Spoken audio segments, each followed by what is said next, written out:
जरा कल्पना कीजिए, अब धरती के सबसे शक्तिशाली इंसान है। मतलब जिसके पास एक अजय सेना है। बिल्कुल, एक अजय सेना, दुनिया के सबसे खतरनाक हथियार और ऐसा गुरूर जो बस आसमान छूता है। हाँ, एकदम चरम वाला घमंड। सही कहा। अब आप अपनी इस विशाल सेना के साथ एक जंगल में जाते हैं और वहां आपकी भिड़ंत एक ऐसे बूढ़े आदमी से होती है जो जमीन पर आंखें बंद किए शांति से बैठा है। जिसके पास कोई हथियार नहीं है, कोई कवच नहीं है। हाँ, तो आप अपनी पूरी ताकत, अपने सारे अस्त्र शस्त्र उस पर झोंक देते हैं, लेकिन कुछ ही सेकंड में आपकी पूरी सेना, आपका हर एक हथियार मिट्टी में मिल जाता है। और वो बूढ़ा आदमी वो अपनी जगह से हिलता तक नहीं है, सिर्फ अपनी गहरी अटूट शांति से वो आपके पूरे अस्तित्व को शून्य कर देता है। सुनने में तो ये किसी हॉलीवुड फिल्म का सीन लग रहा है। बिल्कुल लग रहा है।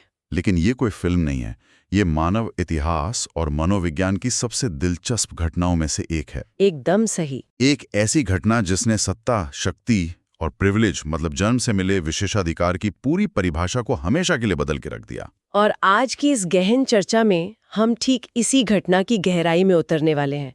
हमारे पास जो स्रोत सामग्री है, आर्टिकल्स और रिसर्च नोट्स का जो स्टैक है, वो महर्षि विश्वामित्र की कहानी पर आधारित है। हाँ, पर ये सिर्फ कोई पुरानी जादुई कथा नहीं है ना? बिल्कुल नहीं।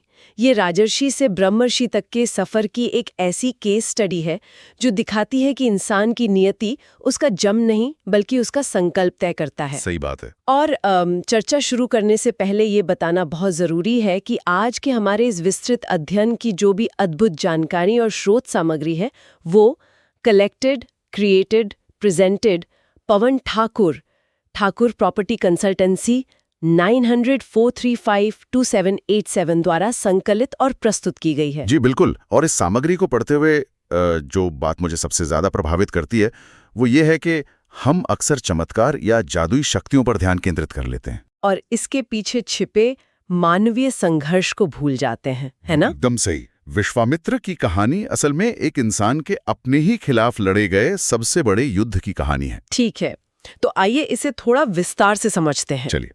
सबसे पहले उस दुनिया और उस माहौल को समझना जरूरी है जिसमें ये सब घटित हो रहा था। हमारे नोट्स में वैवस्वत, मनवंतर और सप्तऋषि जैसे शब्दों का जिक्र है। हाँ। तो ये पूरी व्यवस्था काम कैसे करती थी? देखिए, इसे एक ब्रह्मांडीय घड़ी की तरह समझ सकते हैं। ब्रह्मांडीय घड़ी मतलब?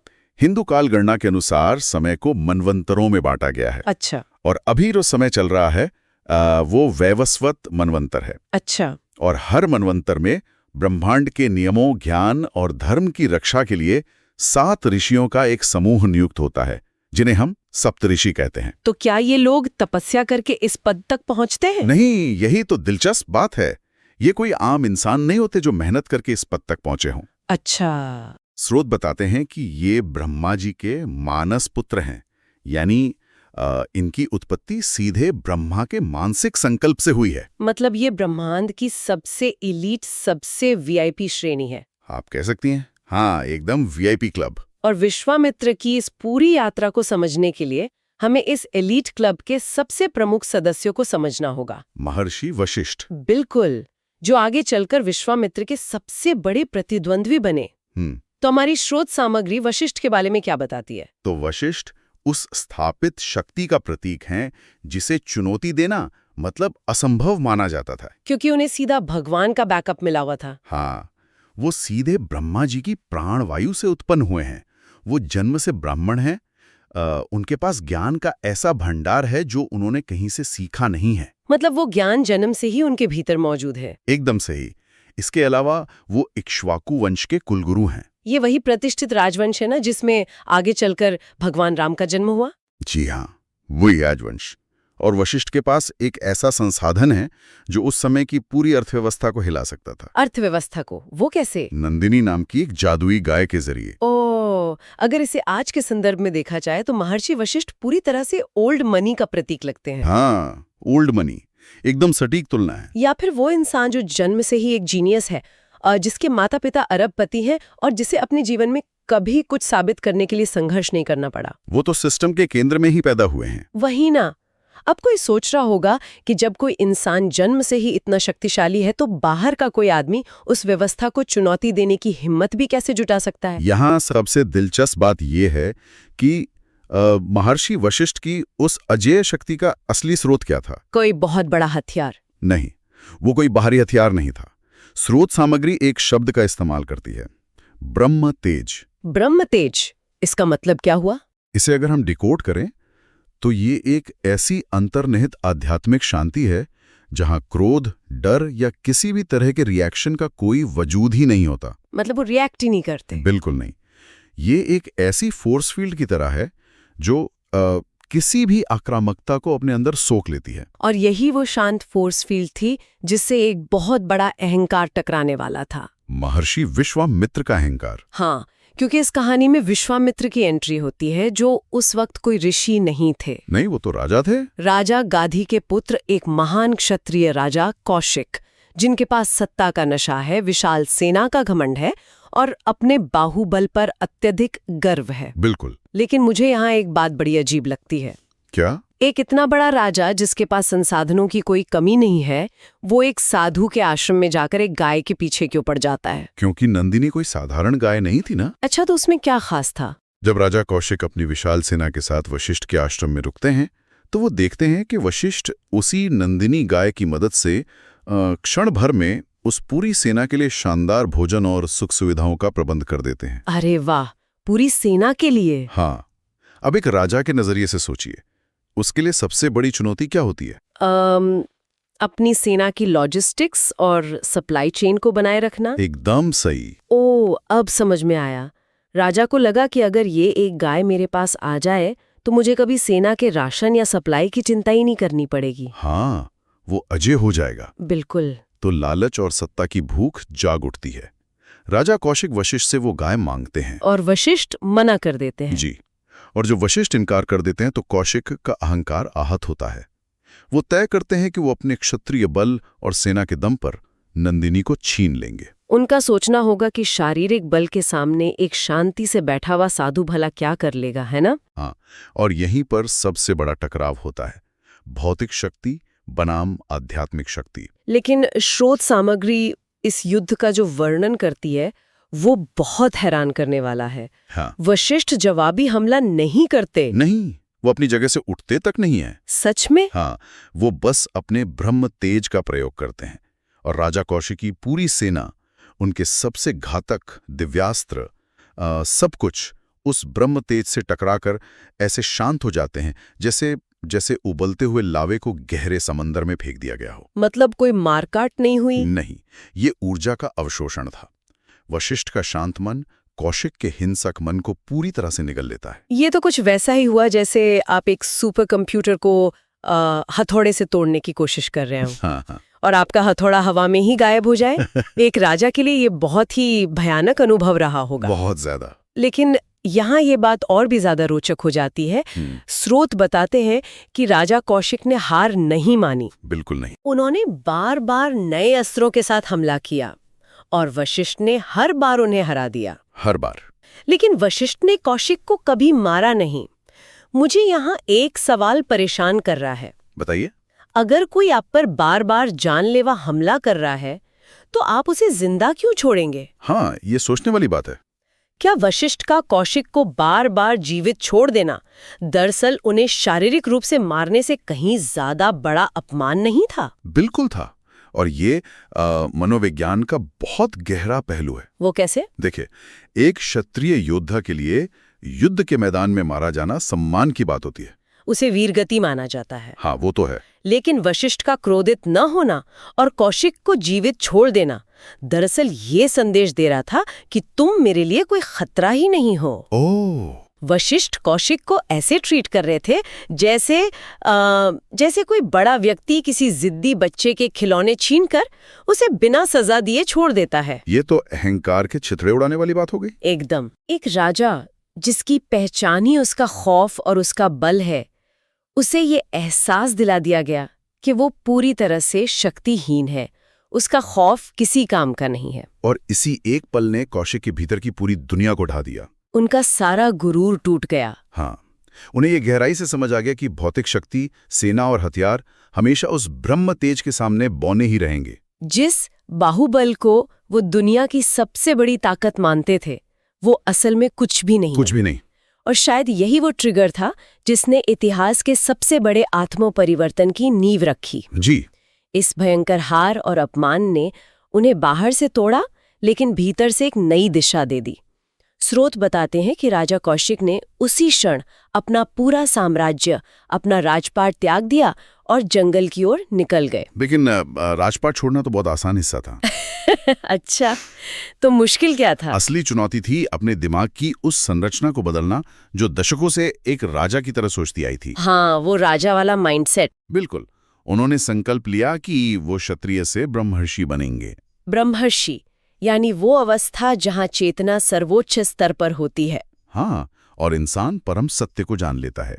इसके लिए उन्होंने हजारों वर्षों की अत्यंत कठोर तपस्या की।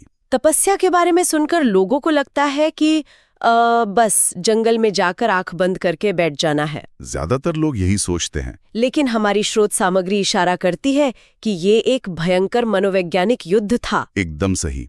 ये अपने भीतर के उस राजा को मारना था जो हार का बदला लेना चाहता था। अपनी आक्रामक महत्वाकांक्षा को शुद्ध आध्यात्मिक ऊर्जा में बदलना था। बाप रे, ये तो बहुत मुश्किल काम है। और ये प्रक्रिया इतनी तीव्र थी कि खुद देवताओं को भी चिंता होने लगी थी। उनकी तपस्या की आग से पूरे ब्रह्मांड में हलचल मच गई थी। फिर क्या हुआ? अंततः ब्रह्मा जी और अन्य देवताओं को पृथ्वी पर आना पड़ा।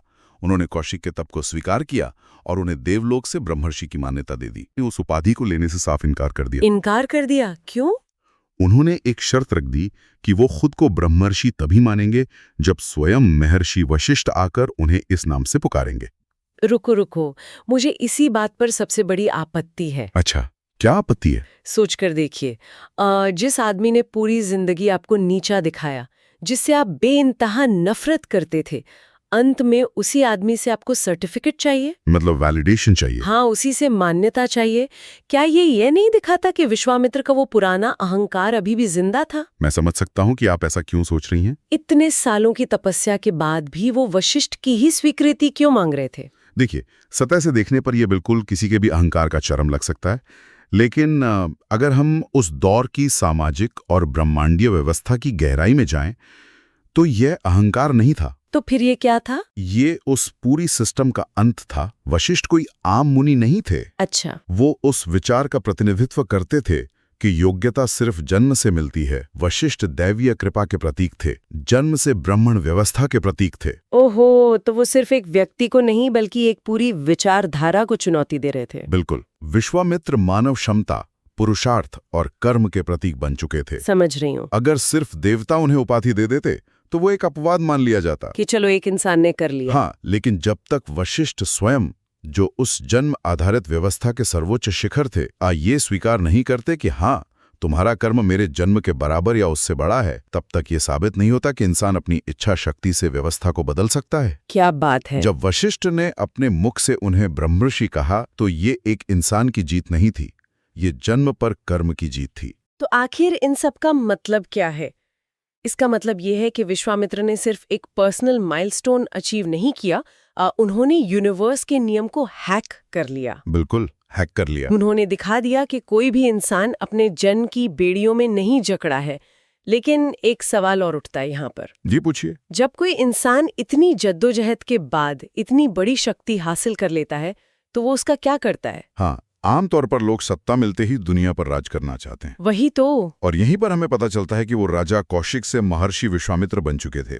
राजर्षि से ब्रह्मर्षि बनने का सबसे बड़ा प्रमाण यही है कि शक्ति पाने के बाद उसे व्यक्तिगत स्वार्थ के लिए इस्तेमाल करने की इच्छा ही खत्म हो जाती है। मतलब उन्हें अपने लिए कुछ नहीं चाहिए था। बिल्कुल नहीं। उनकी भूमिका अब ब्रह्मांडीय हो गई थी, धर्म की रक्षा करना। हमारी स्रोत सामग्री रामायण काल में उनके योगदान पर बहुत जोर देती है। हाँ, वो बहुत अहम हिस्सा है। जब उनके आश्रम पर राक्षसों के हमले बढ़ने लगे, तो वो अयोध्या गए।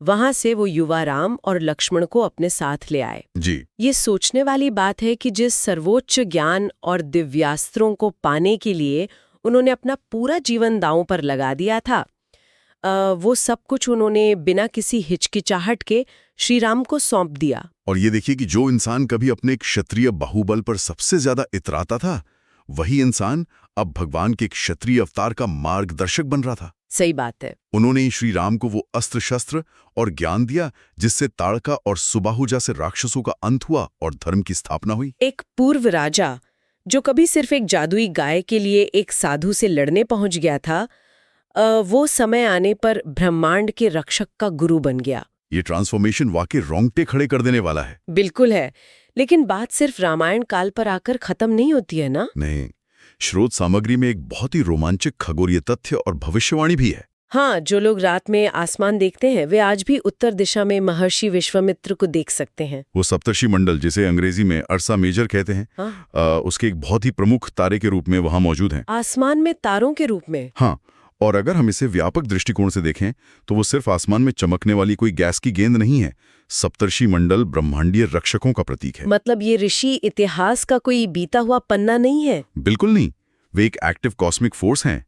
हिंदू ग्रंथों में ज्ञान और धर्म का प्रवाह कोई एक सीधी रेखा नहीं है, बल्कि एक चक्र है। और उसी चक्र से जुड़ी एक बहुत बड़ी भविष्यवाणी है। जी। हमारी स्रोत सामग्री बताती है कि जब इस वर्तमान कलयुग का अंत होगा, जब दुनिया में चारों ओर अज्ञान और अंधकार का राज होगा, तब भगवान विष्णु अपना 10वां अवतार कल्कि अवतार लेंगे। और उस समय क्या होगा?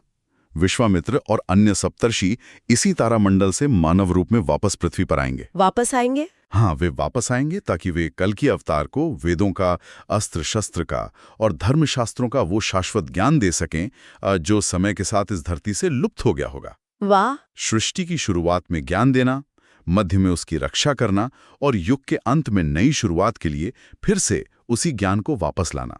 एक घमंडी राजा से ब्रह्मर्षि, फिर श्री राम के गुरु और अब भविष्य में आने वाले कल्कि अवतार के मार्गदर्शक। ये एक ऐसी यात्रा है जो दिखाती है कि ज्ञान का प्रवाह कभी रुकता नहीं है। और जो ज्ञान कर्म से अर्जित किया जाता है वो अमर हो जाता है। बिल्कुल अमर हो जाता है।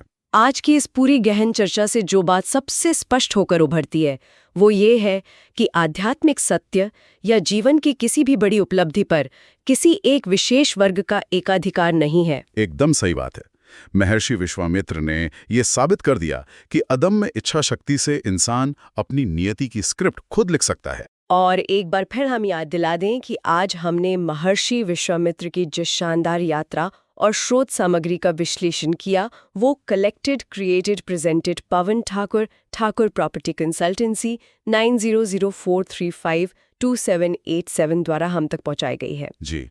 तो चर्चा की शुरुआत में हमने बात की थी कि कैसे हम अक्सर ये मान लेते हैं कि हमारी नियति हमारे जन्म से, हमारे डीएनए से या हमारी परिस्थितियों से तय हो चुकी है। हम अपने चारों ओर लेबल्स की एक दीवार खड़ी कर लेते हैं ना? बिल्कुल, लेकिन महर्षि विश्वामित्र ने अपनी जिद और अपनी इच्छा शक्ति से अपना पूरा ब्रह्मांडीय अस्तित्व ही बदल डाला। सही बात है। ऐसे में सुनने वालों के मन में ये सवाल जरूर आना चाहिए कि आज के समय में हम जिन सामाजिक, आर्थिक या व्यक्तिगत सीमाओं को अपना भाग्य मानकर चुपचाप बैठ गए हैं, क्या वे वाकई पत्थर की लकीर है, या फिर वे सीमाएं सिर्फ इस बात का इंतजार कर रही हैं कि हम विश्वामित्र की तरह खड़े हों और अपने मजबूत संकल्प से उन्हें चुनौती दें? विचार जरूर कीजिएगा।